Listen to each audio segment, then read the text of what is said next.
ಭಾನುವಾರ ಹುಣ್ಣಿಮೆಯ ನಿಮಿತ್ತವಾಗಿ ಈ ಒಂದು ಸಂದರ್ಶನ.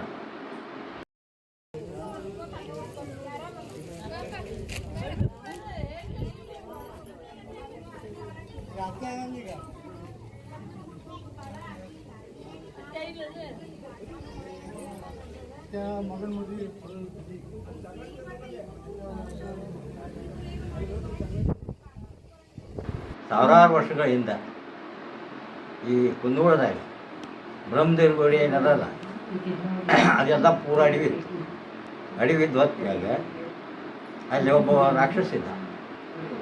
ಆ ರಾಕ್ಷಸನ ಈ ಊರಿಗೆ ತ್ರಾಸ ಕೊಡ್ತಿದ್ದ ಎಲ್ಲ ಮಂದಿಗೂ. ಅದಕ್ಕೆ ಏನು ಮಾಡಪ್ಪ ಅಂತೇಳಿ ಎಲ್ಲರೂ ಭಾಳ ತ್ರಾಸು ಕೊಡ್ತಿದ್ದ. ಏನು ಮಾಡಪ್ಪ ಅಂತ ಸುಮ್ಮನಿದ್ರು. ಆಮೇಲೆ ಒಂದು ವಿಚಾರ ಏನು ಮಾಡಿದ್ರು, ಅವನ್ನ ಕೊಂದು ಬಿಡೋದು ಅಂದ್ರೆ ನಾವು ಎಲ್ಲ ಇದಕ್ಕೆ ನಮ್ಮ ಮಂದಿ ಎಲ್ಲ ಆರಾಮಿರ್ತೇವೆ ಅಂತ ತಿಳ್ಕೊಂಡು 14 ಮಂದಿ ಅವರು ಅವನ್ನ ಹೊಡಿಲಿಕ್ಕೆ ಹೋಗ್ತಾರೆ. 14 ಮಂದಿ ಅವನ್ನ ಹೊಡಿಲಿಕ್ಕೆ ಹೋಗಿ ಅವನ ಜೋಡಿ ಯುದ್ಧ ಮಾಡಿ ಅವನ್ನ ಸಂಹಾರ ಮಾಡಿ ಬರ್ತಾರೆ. ಆ ಸಂಹಾರ ಮಾಡಿ ಬಂದ ಮೇಲೆ ಇವರಿಲ್ಲೇ ಅಂದರೆ ಅವರು ಗೆದ್ದು ಬಂದಾರೆ.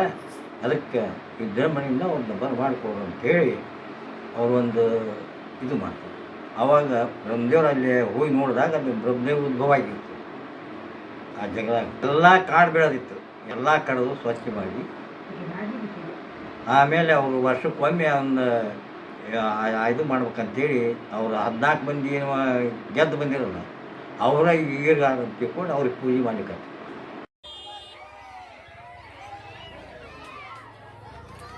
ಕಾಲ್ನಡಿಗೆ ಹೋಗಿ ದೀರ್ಘ ನಮಸ್ಕಾರ ಆಗ್ತಾರೆ. ಇಡೀ ಊರು ಬಂದು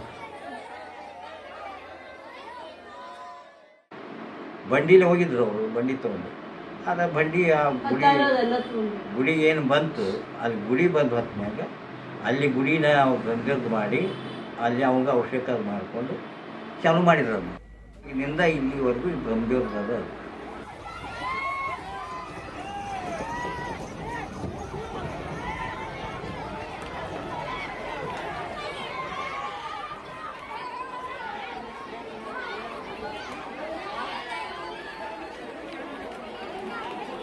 ಇಡೀ ಊರು ಸಮಾಜ ಕೂಡ ಒಂದು ಹಬ್ಬ ಮಾಡ್ತಾರೆ.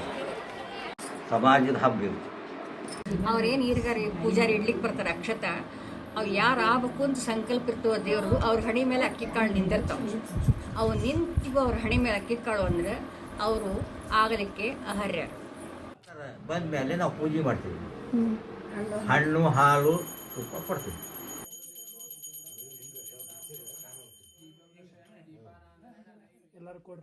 ನಮ್ಮ ಮನೆ ದೇವ್ರ ಪೂಜೆ ಮಾಡಿ ನೈವೇದ್ಯ ಮಾಡಿ ಅವರಿಗೆ ಪೂಜೆ ಮಾಡಿ ಹಣ್ಣು ಹಾಲು ಕೊಟ್ಟು ಅವ್ರನ್ನ ಕಳಿಸ್ತೀವಿ.